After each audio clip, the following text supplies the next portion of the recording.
오늘은 7 나팔 심판 가운데 4개의 나팔 심판까지만 다루도록 하겠습니다. 다음 주에 나머지 5, 6, 7, 3개의 나팔 심판을 다룰 것입니다.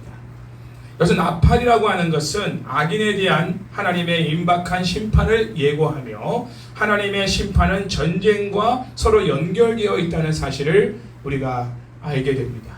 하나님의 전쟁 선포가 곧 하나님의 심판을 의미한다는 것이죠.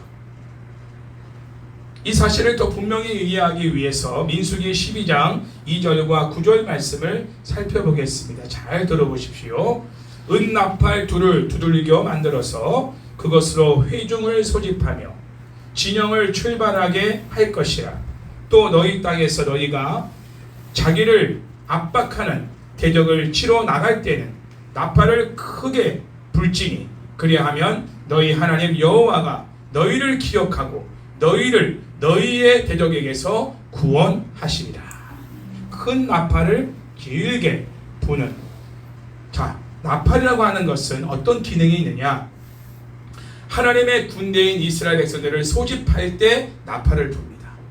부 하고 나팔을 불면 이스라엘 백성들이 딱 군집을 하죠. 군대 대열로.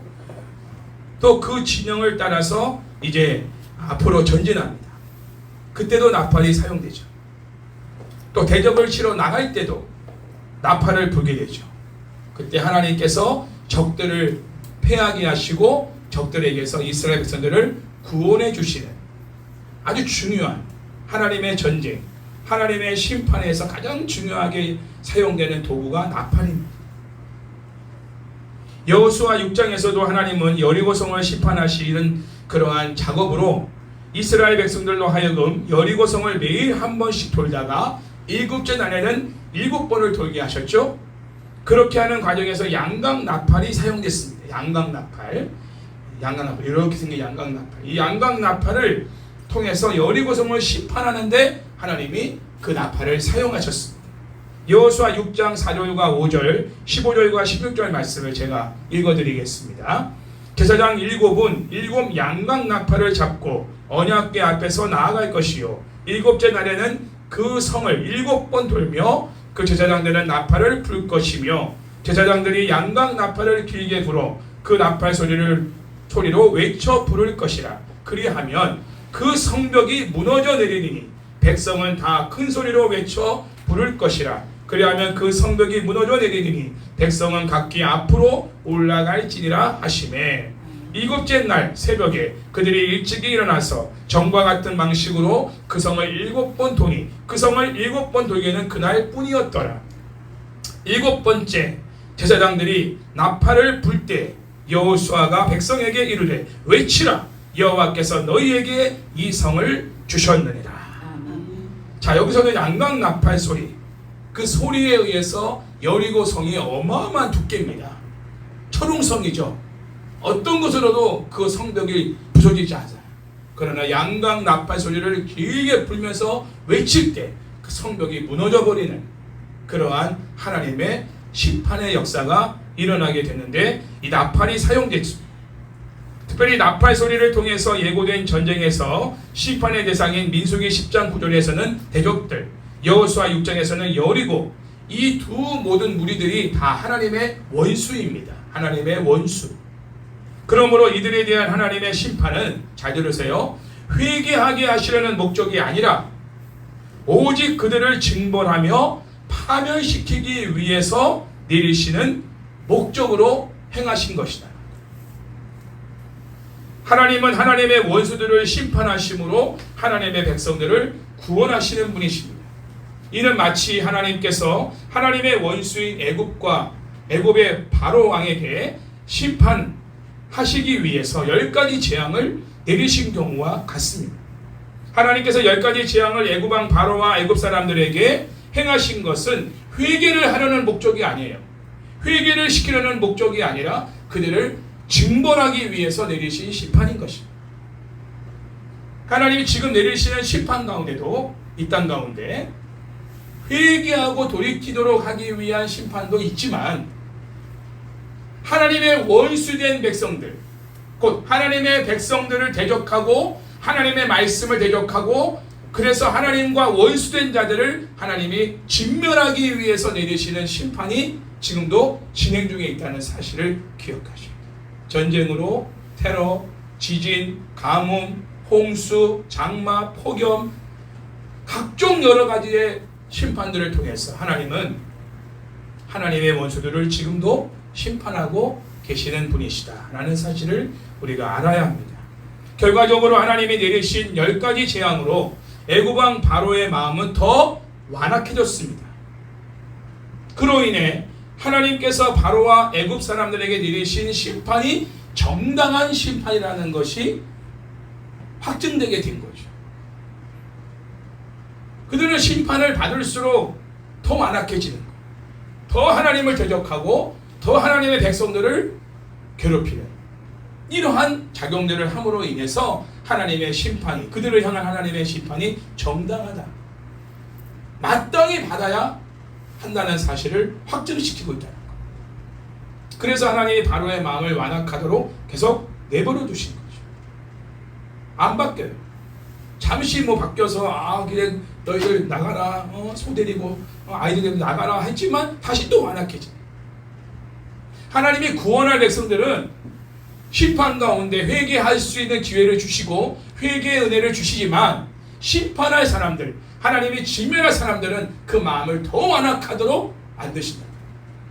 그래서 너희들을 향한 하나님의 심판이 얼마나 정당한 것인지 자기 스스로도 인정하게끔 만드는, 심판받아 마땅한 존재구나. 자, 그렇다면 10가지 재앙을 통해 하나님이 이루시려는 목적은 무엇이었을까요? 2가지 목적이 있는데, 첫 번째는 하나님의 전능하심을 애굽인들뿐만 아니라 만방에 드러내시려는 목적. 두 번째 목적은 이스라엘 백성을 애굽에서 해방시키려는 목적을 가지고 10가지 재앙을 내려 바로 왕과 애굽인들을 심판하신 것. 하나님의 심판에는 하나님 백성들을 향한 구원이 담겨 있다는 것이죠. 이스라엘이 애굽에서 빠져나갈 수 있었던 결정적 사건은 마지막 10번째 재앙에서 애굽의 장자들은 죽임을 당하였지만, 그러나 이스라엘 백성들, 하나님의 장자인 이스라엘 백성들의 장자는 하나님이 살려주셨어요. 이러한 사실은 10가지 재앙의 대상이 철저하게 애국왕 바로와 애굽인들에게 국한되어 있다는 사실을 우리가 알 수가 있는 겁니다. 심판의 대상은 애굽이지 이스라엘 백성들이 아니었던 것이죠. 그들은 구원의 대상이었던 것이죠. 구별되어 있다는 것. 자, 우리가 세상에서 구별된 삶을 살 때 하나님도 우리를 구별되게 대해주십니다. 할렐루야. 네, 중요한 말씀이에요. 세상 사람과 똑같이 그들의 가치와 그들의 추구하는 바를 따라 살아가면서 내가 하나님 백성이니 이런 상황에서 나를 좀 건져주십시오. 천만의 만만의 말씀. 똑같이 그 고통을 당하게 하십니다. 세상 사람들이 당하는 그 심판 가운데 똑같이 고통을 당하게 하세요. 그러나 회개할 기회는 주시죠. 그래서 그 고통 가운데서 회개하며 돌이킬 수 있는 은혜를 주시지만 그 고통까지 면제해 주지는 않아요. 그러나 구별된 자로 살아갈 때 하나님은 심판 중에도 하나님의 백성들을 철저하게 보호하시고 돌보시는 은혜를 베풀어 주십니다. 그러니까 여러분이 세상 속에서 구별된 삶을 사는 게 결코 손해가 아니에요. 엄청난 이득입니다. 할렐루야. 세상에서 어떤 손해를 보고 세상에서는 여러분이 왕따를 당하고 세상에서는 세상 친구들에게 여러분이 비웃음거리 된다 할지라도 하나님의 심판 가운데 우리는 구별됨을 받아 구원을 받는다는 것이죠. 이거는 겪어봐야 아는 거예요. 평상시 때는 몰라. 그러나 그런 상황이 올 때 하나님이 이 상황에서 나를 건져주시다니. 이유가 뭐예요? 내가 세상에서 구별된 자로 살았기 때문에, 주가 주되심을 선포했기 때문에, 그 삶을 통해서 그런 사람을 하나님이 절대로 심판 중에 구원해 주시나요? 할렐루야. 잊지 마십시오. 심판의 대상은 애굽이었지 이스라엘 백성들이 아니었다는 것입니다. 이러한 10가지 재앙의 의미를 요한계시록의 나팔 심판에 적용해 보겠습니다. 이 심판을 비롯하여 나팔 심판, 앞으로 나올 대접 심판은 모두 세상의 회개를 위한 것이 아니라 그들의 죄를 심판하기 위한 것이고, 로마 제국의 황제가 아니라 하나님이 온 세상을 주관하시는 주권자이심을 선포하는, 온 세상 가운데 선포하는 그러한 것이며, 하나님의 백성들이 교회 공동체를 세상과 사탄의 세력으로부터 구원하시기 위한 것으로 볼 수가 있다는 것입니다. 인심판, 나팔심판, 대접심판. 이 심판은 세상을 향한 하나님의 징벌의 심판이며, 그래서 하나님의 위대하심과 주권자이심을 선포할 뿐만 아니라 교회 공동체들을 사탄의 세력과 세상의 세력으로부터 구원해 주시는 하나님의 그러한 역사로 볼 수가 있는 것입니다. 흥미롭게도 세상은 나팔 심판과 앞으로 나오게 될 대접 심판을 받으면서도 절대로 회개하는 반응을 보이지 않는다는 것입니다. 도리어 더 마음이 완악해져서 하나님의 이름을 욕되게 하고 더럽히고 하나님의 백성들과 교회를 향하여 대적하는 사람들이 된다는 것이죠. 혹시 여러분 주변에도 하나님이 계속 심판 가운데 있음에도 불구하고 더 마음이 완악해지고 더 강팍해지고 더 고집스러워지고 더 제갈 길로 막 달려가는 사람들이 있다면 정말 여러분 그들에게는 답이 없습니다. 심판밖에 답이 없어요. 심판하시기로 작정된 겁니다. 그러나 하나님이 돌이켜 회개할 기회를 주시는 자들에게는 그 심판을 통해, 고통을 통해 건져주시기 위한, 구원해 주시기 위한 은혜를 하나님이 베푸시는 그런 과정인 것이죠. 여러분들이 주변에서 보면 아, 저 사람은 답이 없구나. 안타깝지만 답이 없구나. 이 정도쯤 되면은 돌이켜야 되는데 저 지경까지 돼도 돌이키지 않는 사람들이 있어. 그리고는 막 하나님을 향해 욕하고 교회를 향해 욕하고 막 그리스도인들 보면은 그냥 막 가만히 있지 않아. 아, 이런 사람들이 무시무시한 그런 강포한 사람들이 되는데 그 사람들에게는 결국 심판밖에는 남아있는 것이 없는 사람. 여기에서 하나님의 심판은 하나님을 대적하는 사탄과 그의 추종 세력인 세상을 향하고 있으며, 그것 또한 그들의 회개가 목적이 아니라 그들의 죄에 대한 징벌의 성격을 갖기 때문에 그들이 절대로 회개하지 않는다는 것은 당연한 것입니다. 그러므로 이러한 세상의 반응은 하나님의 심판에 대한 정당성을 확증하고 있다는 것이죠. 현재도 하나님을 대적하고 하나님의 신실한 종들과 백성들을 대적하는 악인들은 비록 이 나팔 대접 심판에서 언급되는 가시적인 여러 가지의 징조들이 그들에게 문자 그대로 이루어지지 않는다 할지라도 자신들이 그러한 엄중한 심판의 대상이 되고 있다는 사실에 대해 두려워 떨어야 될 것입니다. 그래서 이 요한계시록 말씀의 선포는요 굉장히 중요합니다. 믿는 자들에게는 그러한 심판 가운데도 두려워하지 않도록 하기 위한 목적이고, 그러나 믿지 않는 자들과 대적하는 자들에게는 반드시 너희들에게는 하나님의 심판이 있을 것이다. 그리고 지금이 바로 심판의 때다. 이 사실을 선포하고 있는 요한계시록을 통해서 우리가 두려워할 게 아니에요. 우리는 이러한 심판을 예고하는 모든 말씀들을 통해서 우리는 담대하고 하나님의 보호를 확신해야 됩니다. 반면에 그렇지 못한 사람들, 우리를 핍박하고 공격하고 대적하며 더 강포해지고 완악해지는 주변의 친구들과 사람들을 볼 때는 답이 없다. 결국 하나님은 저들을 징벌하실 것이다. 안타까운 마음으로 기도하지만 그러나 우리가 그들을 대적할 필요는 없어요. 우리 하나님이 친히 대적해 주시기 때문이죠. 우리를 향한 원수는 곧 하나님의 원수가 되기 때문에 그렇습니다. 교회를 향한 대적자들은 하나님을 대적하는 겁니다. 그 하나님이 그들을 심판하시는 그런 대상으로 삼으시는 거죠. 할렐루야. 이처럼 나팔 심판은 단순히 회개에 대한 경고가 아니라 심판 그 자체이며, 더 나아가 하나님의 거룩한 전쟁을 하나님이 선포하신 것입니다. 나팔. 이 전쟁의 대상은 바로 사탄과 그가 지배하는 세상인 것이죠. 나팔 심판은 사탄과 사탄을 추종하는 세상 사람들을 향한 전쟁 선포이자 심판의 선포이며, 따라서 그들의 멸망은 필수적일 수밖에 없습니다. 반드시 멸망할 수밖에 없습니다. 반면에 이런 상황에서 하나님의 백성인 교회 공동체에 대한 구원의 메시지는 더욱 빛을 발하게 될 것입니다. 왜냐하면 세상과 사탄을 향한 하나님의 심판은 결국 교회 공동체를 향한 구원을 목적으로 하기 때문이죠. 할렐루야. 바로를 추종하는 애굽인들을 심판하시는 것은 그 애굽 땅에 거하고 있던 종살이하고 있던 이스라엘 백성들을 구원하기 위한 목적으로 하신 거기 때문에 이 세상에서도 하나님의 신실한 백성들을 핍박하고 종부려 먹듯이 괴롭히는 이러한 통치자들과 이런 악인들에 대하여 하나님의 심판을 내리시는 이유는 그들에게 괴롭힘을 당하는 하나님의 백성들을 구원해 주시기 위한 목적이기 때문입니다. 참고로 성경에서 나팔 소리가 최초로 등장했던 장면은 언젠가 출애굽기 19장의 시내산 사건입니다. 시내산. 참고로 잘 들어보세요. 출애굽기 19장 11절과 16절의 19절 말씀을 제가 한번 읽어드릴게요. 준비하게 하여 셋째 날을 기다리게 하라.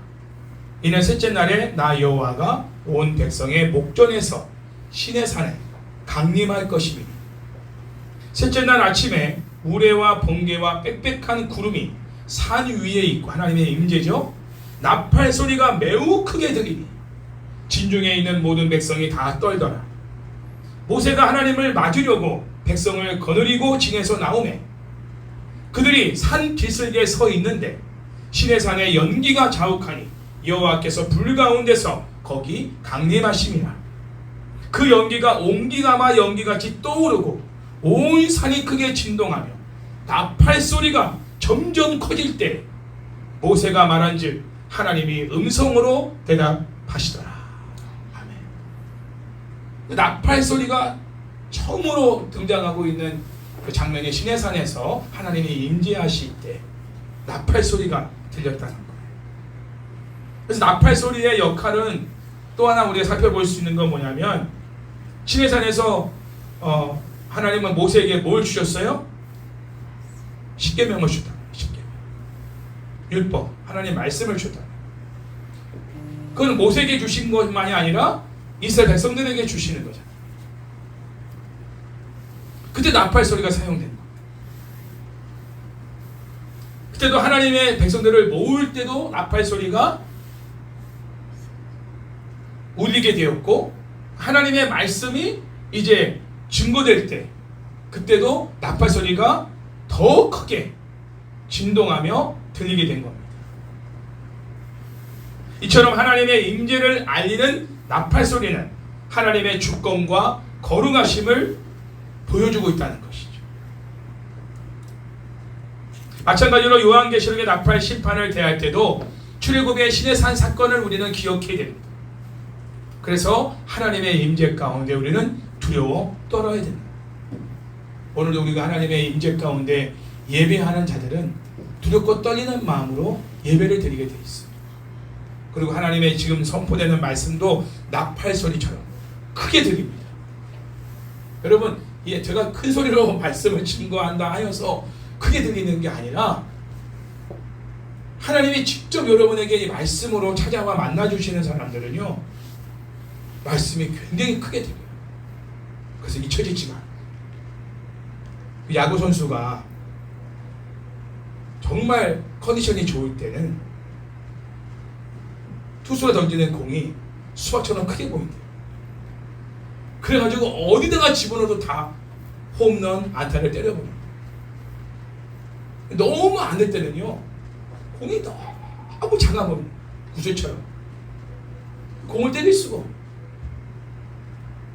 하나님의 임재가 내게 임한다는 건 하나님의 말씀이 크게 들린다는 거예요. 말씀 시간. 큰 확성기로 나에게 말씀하시는 거죠. 그래서 그 말씀을 내가 각인되는 거예요. 말씀이 다 각인돼요. 정말 하나님의 임재를 지금 여러분의 말씀 시간에 경험한 찬송 시간에도 하나님의 임재를 경험한 사람은 나를 만나주심을 경험한 사람은 찬송 가사가 확 꽂혀버려요. 다는 아니지만 어느 부분이 확 꽂혀서 막 거기서 막 내가 막 회개도 되고 감동도 되고 막 위로도 받고 때로는 치유도 일어나요. 병이 나요. 우울증도 치료돼요. 암세포가 떨어져 나와요. 기도 중에도요. 여러분이 막 부르짖어 기도할 때만이 아니라 기도 끝나고 잠시 묵상할 때도 하나님의 음성이 내 속에서 들리는 응답으로 어떤 말씀을 딱 주시는 거죠. 그런 말씀을 여러분 하루 종일 지나가도 잊어버려지지 않습니다. 그게 하나님의 임재가 나에게 임한다는 거예요. 오늘도 마찬가지죠.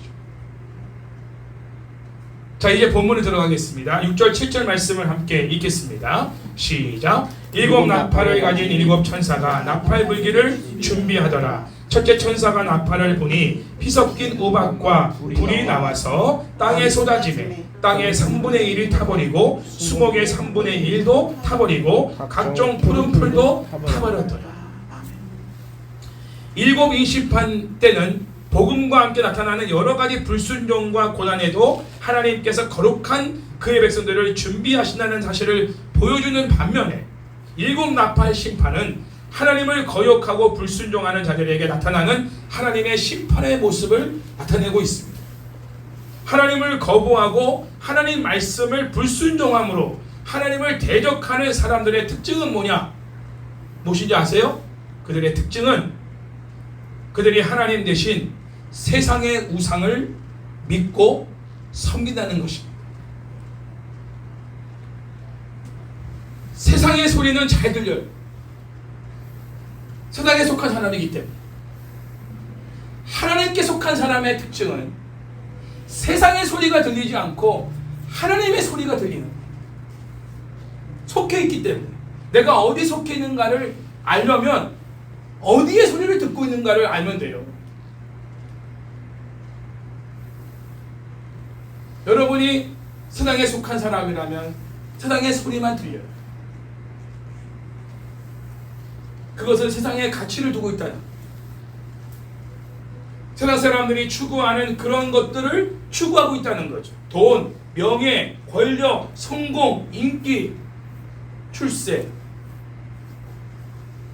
세대마다의 우상들이 있을 겁니다. 제가 종합요한교회 유치부를 맡아서 설교할 때 그 당시 아이들의 우상은 피카츄였어요. 피카츄.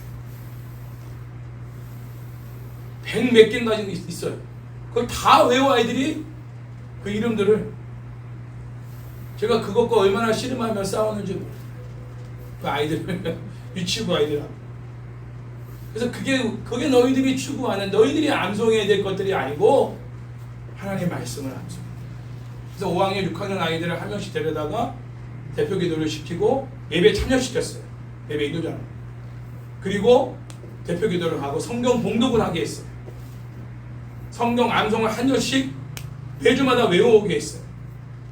그리고 과제를 줬어요. 매일마다 그 말씀의 적용으로 공간 공부 시간에 말씀을 정리해주고 적용만 시켜주고 활동만 하고 한 주간 숙제를 내줍니다. 그럼 다음 주에 그걸 갖고 와서 잘해오면 도장을 찍는 거예요.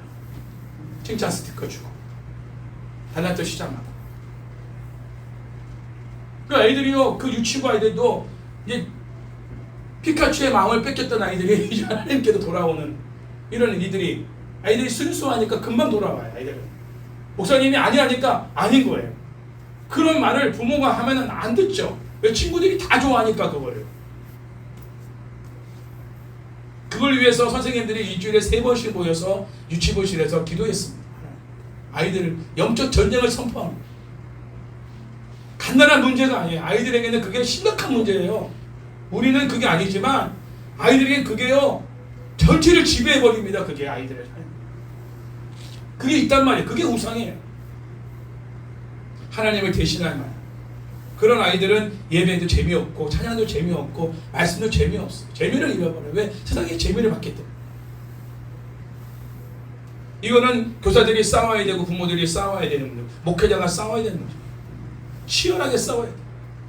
그거를 가나안 땅에서 이스라엘 2세대가 그거를 하지 않은 거예요. 치열하게 싸우지 않고 치열하게 돈만 번 거예요. 열심히 농사 짓고 성공하려고. 그래서 다른 세대가 돼버려. 사사기가 온 거예요. 여호수아 마지막 보세요. 여호수아가 마지막 고별 설교하면서 뭐라고? 니들은 너희들이 믿을 신을 택해라. 나와 우리 집은 하나님만을 섬기겠다. 택하겠다. 이 정도까지 가버린 거예요. 여호수아 말년에. 가나안 땅 정복하면 뭐하냐고요. 그 땅 차지하면 뭐하고 기업이 있으면 뭐하냐. 하나님을 잃어버렸는데 그 다음 사사기 넘어간 거 아닙니까? 다른 세대, 하나님을 모르는 세대가 돼버린 거예요. 그러니까 세상에서 밟히는 인생이 되는 거죠. 삼손 같은 인생의 말년이 되는 거예요. 돈은 뽑히고 세상 사람들이 비우는 가운데서 맷돌 돌리면서 사는 불행한 인생이 세상 사람들의 우스꽝거리가 되는 거예요. 그리스도. 소금이 맛을 잃어버리면 밖에 버리고 밟히는 거예요. 우리가 소금이잖아요. 맛을 잃어버린 소금이 되면 안 되는 거죠. 구별된 삶을 포기하면 우리는 세상 사람들에게 밟히는 인생이 되어버리는 거지, 우리가 그들을 영향력을 끼칠 수가 없어요. 구별된 삶을 살아야 세상에 영향력을 끼칠 수 있고, 그런 찐 크리스찬들이 세워져야 돼. 다음 세대들 가운데. 학교에서도 큐티할 수 있고, 학교에서 밥 먹을 때 기도할 수 있고, 학교에서도 자기 자랑할 때 가스펠로 CCM으로 하나님을 찬양할 수 있는 이런 예수 세대의 시대들이 나와야 되는 거예요. 창피한 게 아니고 부끄러운 게 아니라 당당하게 하나님을 증거할 수. 나는 크리스천이다. 세상 친구들 앞에서 각 반마다 한두 명씩은 그 이단들이 다 있을 거예요. 요즘은 그 이단들 앞에서 당당하게 예수님만이 나의 주인이시고 구주이심을 선포할 수 있어요. 싸우진 말고. 안타깝게 그 영혼들을 위해 기도하고 친구들을 위해서 빨리 그 이단에서 빨리 나올 수 있도록. 하나님의 말씀을 거부하고 하나님을 거부하는 사람들의 공통적인 특징은 세상의 마음을 뺏긴 사람들이고 세상의 우상을 섬기는 사람들이라는 거예요. 그들의 신은 땅이고 세상입니다. 땅이 그들의 힘이고 가치요 모든 것입니다. 그래서 세상에 속한 사람들은 어디에 투자하느냐? 땅에 투자합니다. 땅에 투기하죠. 땅값이 오르기만을 간절히 기다려요. 소망합니다. 악착같이 돈을 모아 땅에 투자하죠. 땅이 최고예요. 왜? 세상의 가치를 두고 있기 때문에. 땅만 많이 확보하면 성공한 거예요. 집을 많이 확보하면 성공한 거예요. 그래서 하나님 그들을 심판하십니다. 땅 크게 키우고 집을 몇 채씩 갖고 있으면 뭐 하나님이 심판해버리면 끝나는 거예요. 그들을 심판하신대 하나님께서. 잘 들으세요. 하나님을 거역하고 하나님 말씀에 불순종하는 사람들, 하나님보다 세상에서 인정받고 살고 싶고 하나님을 위해 일하는 것보다 세상을 위해 일하고 싶어하는 사람들, 그리고 세상의 가치를 통해 자신의 존재감을 찾으려는 사람들, 세상이 주는 것들에서 힘을 얻고 위로를 얻고 소망을 얻는 사람들, 세상에서 성공하고 싶은 사람들, 하나님은 이런 사람들을 반드시 심판하십니다. 어떻게 심판하시느냐? 하나님은 세상에 속한 사람들이 믿고 의지하던 이 땅, 세상을 심판하심으로 불로 3분의 1이 타버려요. 없어져버려요.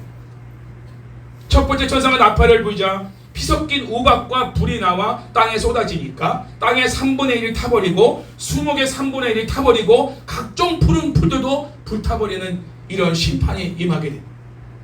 물론 아직까지 땅과 수목과 푸른 풀 3분의 2가 남아있습니다. 그것은 하나님의 심판이 아직 최종적이지 않다는 거예요. 진행 중이라는 거죠. 네 번째 이 심판의 경우에서는 4분의 1을 심판하셨다면 첫 번째 나팔 심판에서는 3분의 1이 됩니다. 이건 뭐냐? 심판의 강도가 더 강화되었다라는 것을 또한 알 수가 있는. 4분의 1이 3분의 1이 됩니다. 더 많은 심판의 이 어떤 구역, 심판하시는 어떤 그 대상이 더 커진 거죠. 하나님께 속한 사람들은 이러한 재난을 통해서 죄를 회개하고 내가 지금까지 세상의 것을 두고 거기에 마음을 두고 살았다는 것을 회개하면서 이제는 하나님 말을 의지하고 하나님 말을 소망 삼고 내가 하나님 말씀에 의지해 살겠습니다라고 돌이키는 이런 구원의 은혜가 임하게 되지만 더 강팍해지고 완악해지는 사람들이 있는데 그들에게는 하나님의 심판의 강도가 더 강력하게 계속해서 그들을 칠권하는 것이죠. 마치 애굽의 바로왕이 재앙을 당하면 당할수록 마음이 더 완악해진 것처럼 하나님은 하나님을 불신하고 하나님의 말씀을 거역하는 사람들을 반드시 더 강력하게 심판하신다는 겁니다. 왜냐? 하나님은 그들이 가치로 여기며 의지하던 기반, 땅, 나무, 풀들을 다 불타 없어버리게 만드심으로 그들을 심판하신다.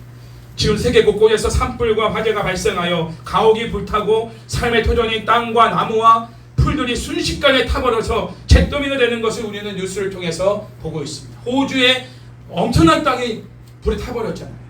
캥거루 거의 어마어마한 양들이 캥거루가 또 불타서 죽고, 지금 그걸 다 시신을 다 어떻게 다 처리를 못하고 있는 상황이라서 이제 어떤 그런 전염병, 바이러스균 이런 것들까지 제2차 심형 그런 어떤 부분들이 있는데, 호주도 동성애를 합법화시킨 나라. 동성애를 합법화시킨 나라들은요, 어느 나라를 제외하고 하나님이 지금 다 심판하고 있어요. 불로 심판하십니다. 미국 보십시오.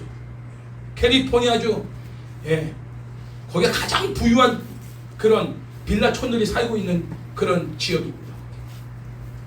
해년마다 거기 산불이 나. 해년마다 어마어마한 그런 산림이 불타버려. 캐나다도 지금 산불이 어마어마하잖아요. 미국의 지금 뉴욕의 지금 그 산불 연기로 인해서 아주 그냥 암흑이 돼버렸지 않습니까? 미세먼지와 이런 초미세먼지가 어마어마하게 제2차 피해가 나는 거예요. 우리나라도 지금 강릉마다 어디 강원도 지역에 계속 산불이 나지 않습니까? 올해는 전국적으로 났어요. 전국적으로. 동시다발적으로. 나무 한 그루를 키우려면 몇십 년 걸려요. 근데 그 한 그루가 그냥 순식간에 타버려 죽어버린.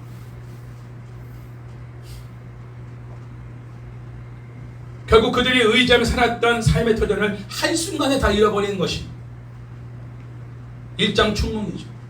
한순간에 없어져 버려. 평생 투자했는데 거기다 자기 인생을 걸었단 말이에요. 근데 하나님이 그걸 싹 쓸어버립니다. 그래도 세상에 속한 사람들은 세상에 대한 미련을 못 버립니다. 세상과 세상의 가치를 더 추구하고 의지하죠. 마치 소돔과 고모라성에 살았던 롯과 그의 아내와 두 딸과 그 사위들처럼, 소돔과 고모라성이 불타 멸망할 때 간신히 그 아브라함의 중보기도를 통해서 건진받은 롯과 두 딸이, 롯의 아내는 뒤를 쳐다봤죠? 소금기둥이 되어버렸어요. 롯과 두 딸이요, 멀리 도망가라고 천사가 얘기했음에도 불구하고 소할 땅을 자기에게 달라고 소할 땅에 가게. 소할 땅은 소돔과 고모라의 축소판입니다. 그러니까 소돔과 고모라를 포기하지 못한 거예요. 롯과 두 딸은 결국 거기서 모압 자손과 아몬 자손이 나온 거예요. 두 딸이 아버지를 술을 먹여가지고 강간을 해가지고 아기를 낳은 거 아닙니까? 평생 이스라엘 백성들을 괴롭히는 이 악의 도구로 쓰임받는 집안이 돼버린 거예요. 가문이 돼버린 거예요. 심판이죠. 그거. 소돔과 고모라 손에서 건진받은 것만이 다가 아니에요. 그때라도 정신 차리고 아브라함에게 갔어야지. 아브라함에게, 믿음의 사람에게 갔어야지. 교회로 갔어야지. 소할 땅을 그러시는 거예요. 여전히 그 마음에 세상에 대한 그 소돔과 고모라의 삶에 대한 미련이 남아있던 롯도, 그런 사람들은 결국 심판을 받을 수밖에 없다는 거죠. 첫 번째 나팔 심판은 매우 혹독한 기근의 상황을 표현한 것이라 볼 수 있습니다. 왜냐하면 땅과 나무와 풀들의 3분의 1이 불타버린다면 곡물을 재배할 수 있는 환경이 근본적으로 되지 않아요. 그렇죠? 그러니까 곡물을 재배하기가 어려운 상태니까 당연히 식량난에 시달릴 수밖에 없는 거죠. 극심한 가뭄의 심판입니다. 첫 번째 나팔 심판. 자, 이번에 두 번째 천사가 나팔을 붑니다. 하나님이 또 다른 심판을 진행하시는데 8절 9절 말씀을 함께 읽겠습니다.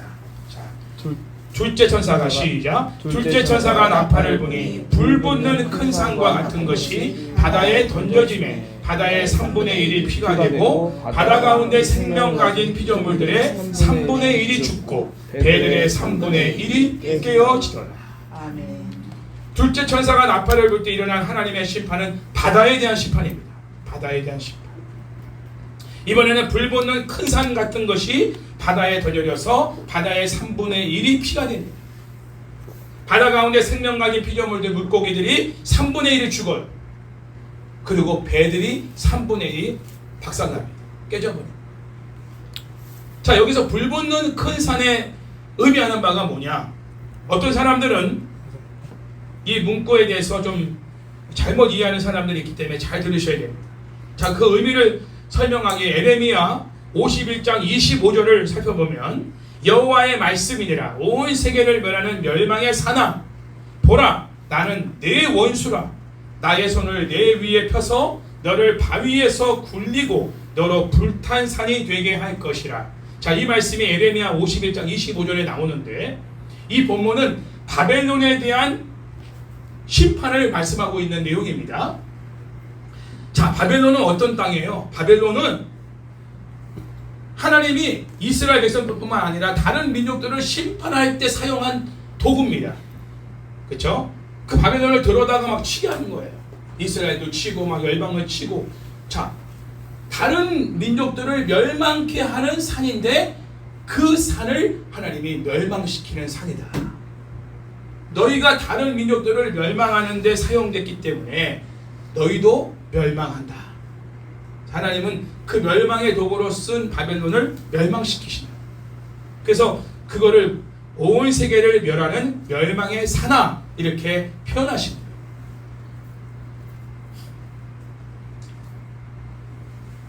이 불붙는 큰 산이라고 하는 이러한 이 말은 바벨론 제국에 의해 대표되는 세상 나라에 대한 심판으로 표현하신 내용입니다.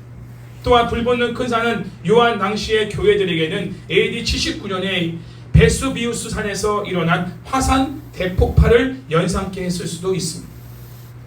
지금도 화산 폭발이 일어나고 있죠. 그리고 공장의 폐수, 생활하수의 유입, 핵 폐기물까지 바다에 던져 넣는 가운데 바다의 피해가 매우 심각한 상황에 있습니다. 고지사님은 잘 알죠. 수산 쪽을 일을 하니까. 지금도 오염수를 방류하느냐 마느냐 뭐 지금 계속 지금 전 세계가 지금 여기에 신경을 쓰고 있는 문제예요. 거기다가 수온 상승과 적조 현상까지 발생하면서 바닷속의 생물들이 살 수 없는 떼죽음을 당하는 일들이 지금 발생하고 있어요. 바다의 온도가 1도만 올라가도요 바다의 생물들이 살 수가 없다. 여기에 대한 구약적인 배경은 출애굽기 7장 17절과 20절 21절인데 잘 들어보십시오.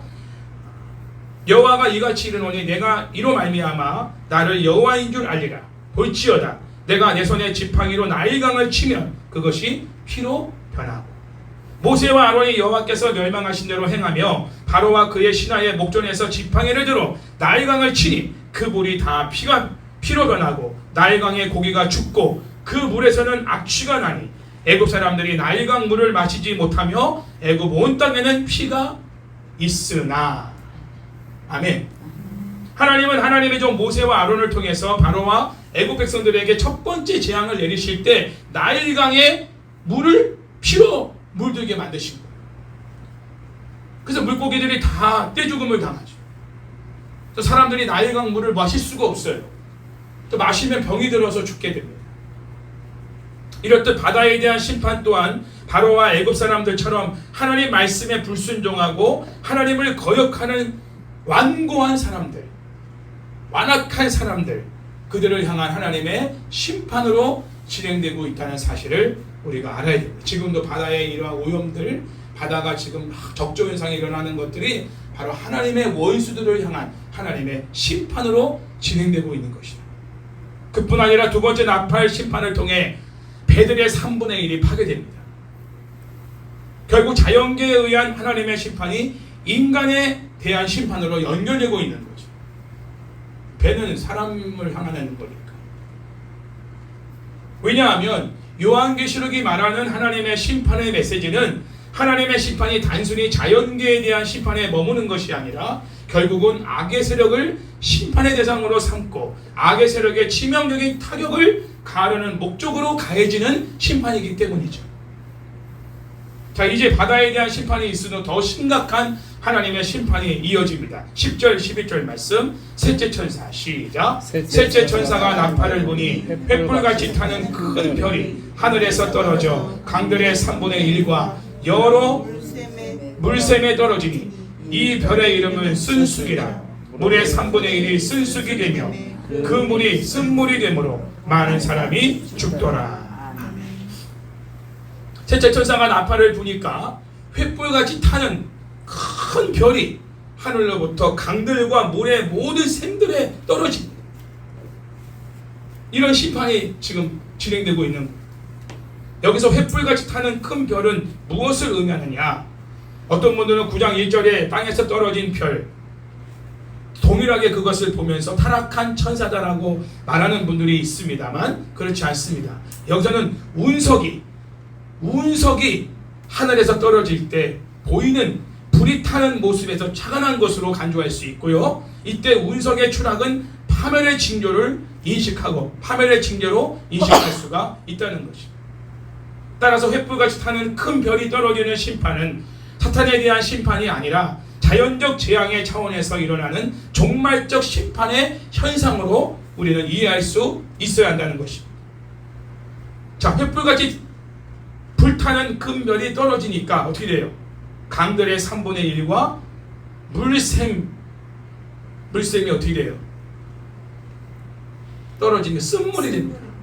쓴쑥이 됩니다. 그리고 하늘에 떨어진 그 별의 이름을 쓴쑥이라고 이름을 갖고 있어요. 그 심판의 도구로 이 쓴쑥과 같은 이 별이 사용되고 있는 것이죠.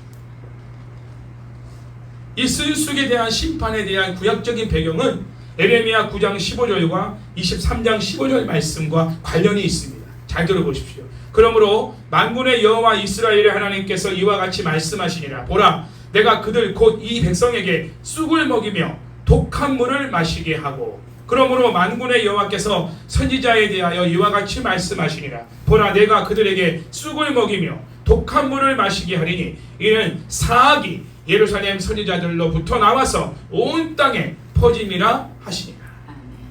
에레미야 9장 15절은 이스라엘 백성들을 향한 심판의 말씀이고 23장 15절은 선지자들에 대한 하나님의 심판의 말씀입니다.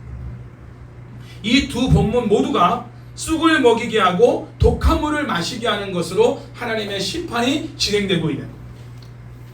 쑥과 독한 물이 서로 연관성을 갖고 있다면 요한계시록에서 쓴쑥이라 이름하는 그 별이 강들과 물의 샘들에 떨어짐에 그 물을 쓰게 만들어 많은 사람을 죽게 만들게 하시는 거죠. 이는 출애굽 때의 열 재앙과도 관련이 있죠. 열 재앙의 첫 번째 재앙이 아까 뭐라고 그랬어요? 나일강 물의 근원을 피로 이제 만들어서 물을 마실 수가 없는, 물을 마시면 병이 되는 거죠. 요한계시록에서도 하늘에서 떨어진 쓴쑥이라는 별을 통해 강들과 물의 샘들의 물을 마시지 못하게 되는 점에서 서로 유사한 상황을 볼 수가 있습니다. 사람들이 마실 물을 공급받지 못하고 물을 마셔도 쓴쑥과 같이 오염된 썩은 물을 마시다 보니 각종 병이 발생하게 됩니다. 이게 하나님의 심판, 세 번째 나팔 심판. 요즘은 산에 올라가서 약수터에서 물을 마실 수가 없어요. 지하수도 그냥 먹으면 안 돼요. 다 끓여 먹어야 돼요. 옛날에는요, 우리가 뭐 과자, 빵, 뭐 쌀, 뭐 고기, 과일 등은 우리가 참 돈이 없어 사 먹기가 힘들었던 거죠. 그래도 배고파도 우리가 물만큼은 마음껏 먹었어. 물만큼. 물로 배를 채운다죠. 물로 배를 채운다. 요즘은요, 물도 사 먹어야 돼요. 생수를 사 먹든 정수기를 둬서 먹든, 그리고 집에서 쓰는 샤워기도요, 그냥 쓸 수가 없어요.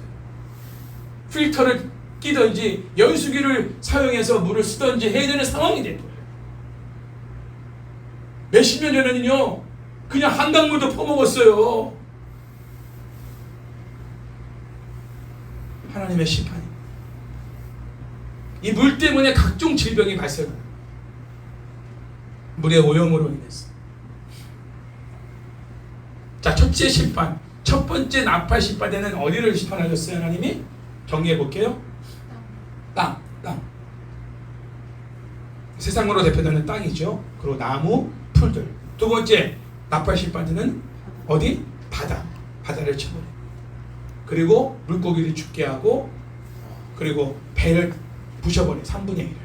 세 번째 나팔 심판은 어디? 강과 물샘들. 마실 물이 없는 거예요. 마실 물이.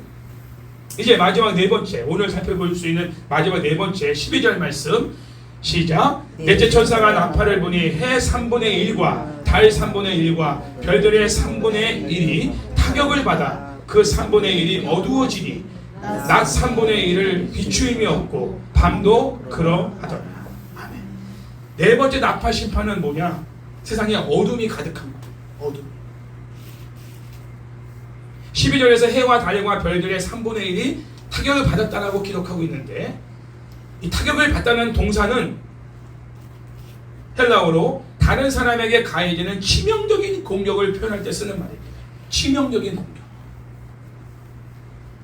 여기서는 우주의 붕괴를 말하는 겁니다. 우주의 붕괴. 전체가 흔들려버려요. 전체가.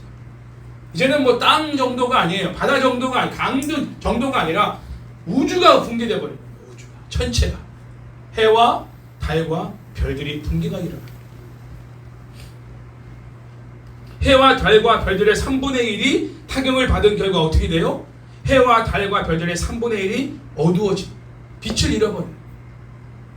따라서 낮과 밤의 3분의 1도 비춤이 없이 어두워지는 거예요. 낮도 어둡고 밤도 어두워지는 거예요.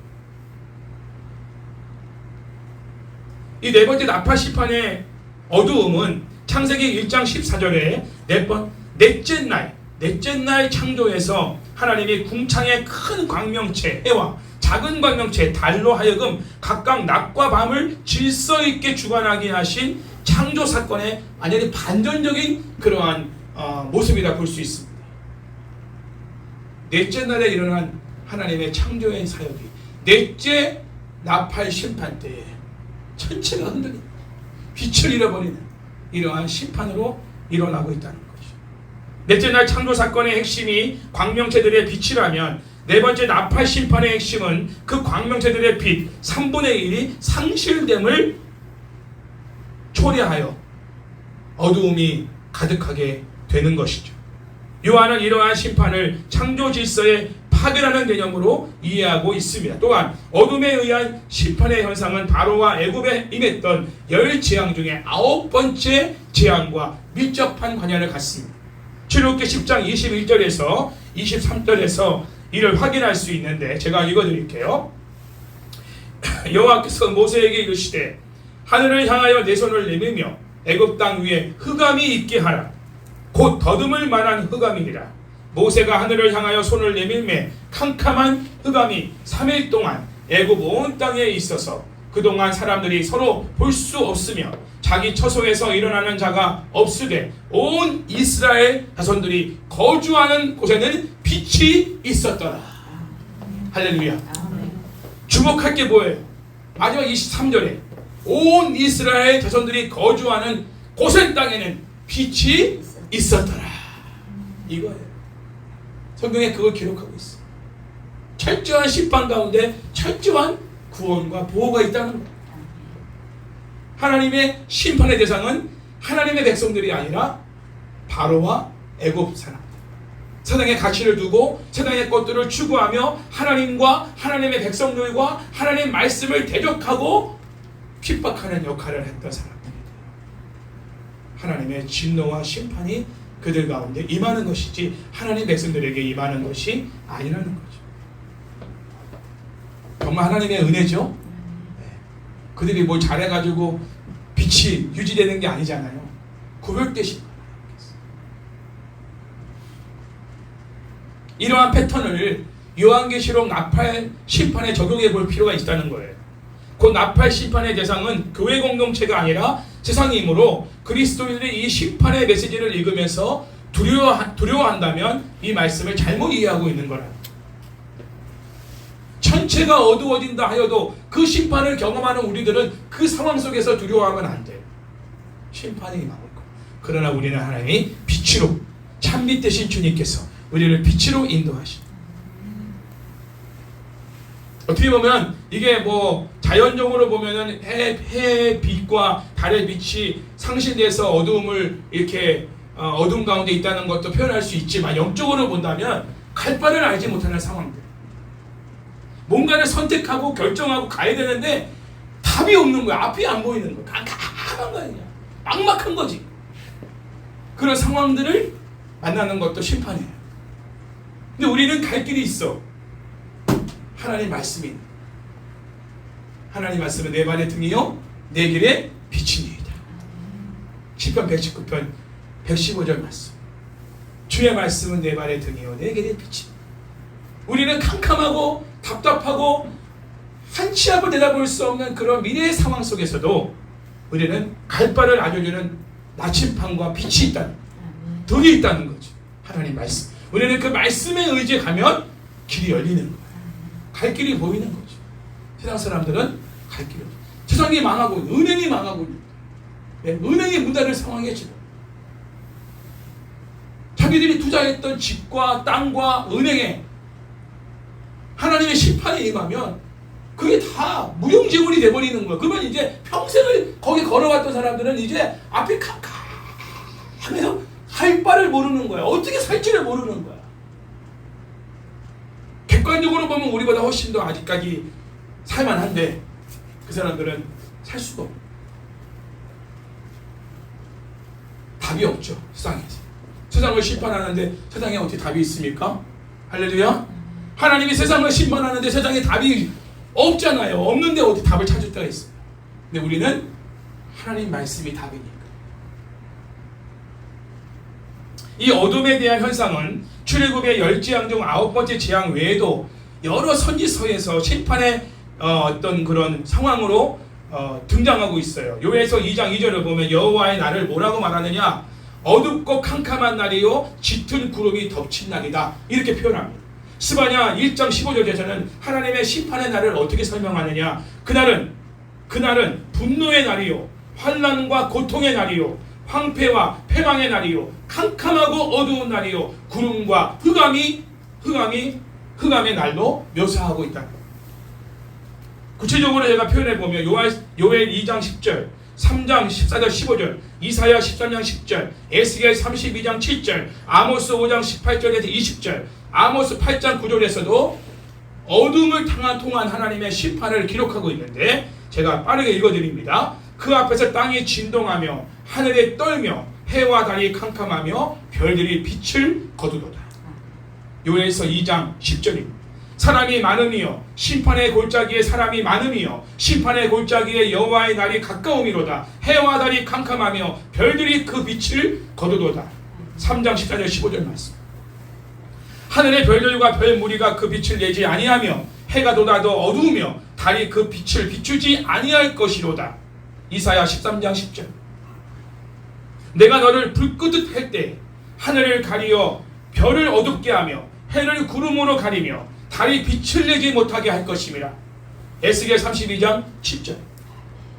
화 있을진저 여호와의 날을 사모하는 자여 너희가 어찌하여 여호와의 날을 사모하느냐? 그날은 어둠이요 빛이 아니라 여호와의 날은 빛 없는 어둠이 아니며 밤낮 없는 캄캄함이 아니냐. 아모스 5장 18절 20절 말씀이죠. 마지막 주 여호와의 말씀이니라. 그날에 내가 해를 대낮에 지게 하여 벽주의 땅을 캄캄케 하며. 아모스 8장 9절 말씀에 예언되어 있습니다. 하나님의 심판 가운데 이 어둠의 심판이 곳곳에 기록되어 있다. 어둠의 심판. 하나님은 심판하실 때 어둠을 사용하신다. 이 어둠이 인간에게 얼마나 큰 공포감을 주는지 짐작할 수 있죠. 이 어둠의 현상은 신약의 복음서에 나타납니다. 마가복음 13장 24절 25절 말씀을 보면 그때 그 환난 후 해가 어두워지며 달이 빛을 내지 아니하며 별들이 하늘에서 떨어지며 하늘에 있는 권능들이 흔들리리라. 자, 그럼 이러한 하나님의 심판이 어디서부터 연루된 거라고요? 다시 말합니다. 하나님과 하나님 말씀에 대한 인간의 완악함 때문이에요. 심판의 강도가 더 심해질수록 하나님과 하나님 말씀에 대한 인간의 완악함 또한 더 심해진다. 그러니까 더 그리스도인들이 더 고통받는 시대가 온다는, 대환란이 온다는 것은 세상에 속한 사람들이 이를 부득부득 갈면서 하나님을 향하여 대적질을 하는 거예요. 그러면서 누구를 괴롭히느냐? 교회를 괴롭히고. 하나님을 향해서는 어떻게 할 수가 없잖아요. 그러니까 하나님의 백성들을 향하여 그 원한을 푸는 거예요. 그 화를 푸는 거예요. 그 분노를 푸는 거예요. 그래서 이 땅에 남아있는 하나님의 남은 자들이, 백성들이 큰 순환과 고통을 당하는 거예요. 그러면서 그들의 심판은 정당한 것이고 우리는 또한 하나님이 그 가운데서 구원해 주시고. 사실 자연이 무슨 죄가 있겠어요? 순전히 인간의 완악함 때문에 자연까지 하나님의 심판을 받게 되고 또 자연이 심판의 도구로 사용되고 있다는 거죠. 인간의 완악함이 더 심해질수록 자연은 인간을 보호하는 기능을 상실해버리고 인간을 심판하는 도구로 사용될 것입니다. 자연이 우리를 지금 배신하고 있는 상황입니다. 자연이 인간을 지금 괴롭히고 있는 상황. 이게 바로 하나님의 심판이에요. 하나님은 자연을 통해서 인간을 보호하게 하셨거든요. 그런데 이제는 자연을 통해 하나님은 인간을 심판하는 도구로 사용하여 괴롭게 하십니다. 바다가 우리를 괴롭게 하고 강물들이 우리를 괴롭게 하고 해와 달이 우리를 괴롭게 하는, 고통을 주는 이러한 도구가 되게 하시는 게 바로 하나님의 나팔 심판으로 임하는 징조들입니다. 인간이 하나님과 하나님 말씀에 완악한 마음을 가진다면 자연은 더 황폐해지게 될 것입니다. 결국 인간은 자연을 통해 괴로움을 겪게 될 것이죠. 지금도 겪고 있는 바입니다. 온 인류가 앞으로 더 그럴 것입니다. 자연이 파괴될 것이고 그 자연이 인간을 파괴할 것입니다. 이것이 바로 인간의 완악함을 향한 하나님의 심판이다. 그러나 하나님은 심판으로 인한 재난 가운데도 하나님과 하나님 말씀을 사랑하며 순종하는 온유한 하나님의 백성들을 재난 가운데서 철저하게 보호하신다는 것을 잊지 말아야 돼요. 이제 우리는 하나님의 나팔 심판을 통해 분명히 알아야 됩니다. 가장 안전한 곳이 어디냐? 세상이 아닙니다. 어딜까요? 가장 안전한 곳, 하나님의 말씀입니다. 하나님의 말씀이 가장 안전합니다. 경험해 보신 분들은 아십니다. 무슨 하나님의 말씀이 가장 여기 내가 어떻게 거하여 살아? 여기서 어떻게 거하여 살아? 나가 이거 집도 아니고 이게 어떻게 안전해? 이게 어떻게 안전해? 이해가 안 되죠? 세상에 피할 곳이 없을 겁니다.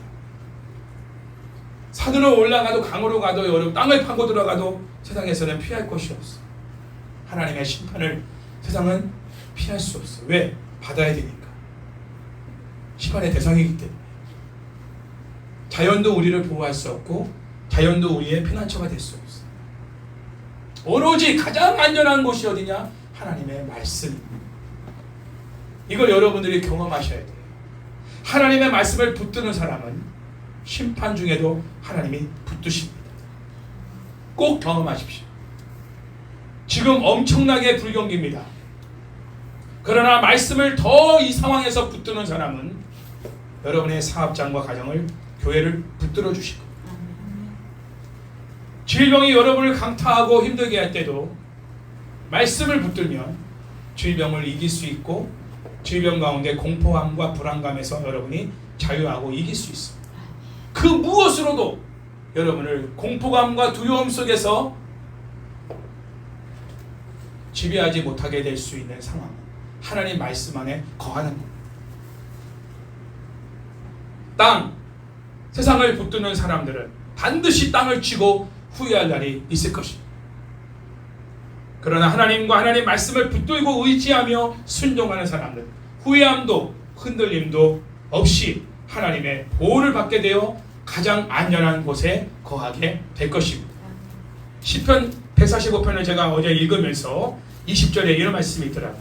여호와께서 자기를 사랑하는 자들은 다 보호하시고 악인들은 다 멸하시리로다. 시편 147편 6절 말씀, 여호와께서 겸손한 자들은 붙드시고 악인들은 땅에 엎드려 뜨리시리로다. 하나님과 하나님의 말씀에 완악하게 대하는 사람들, 세상과 땅을 의지하고 추구하는 사람들은 반드시 멸하시고 땅에 엎드려 뜨리신다는 말씀입니다.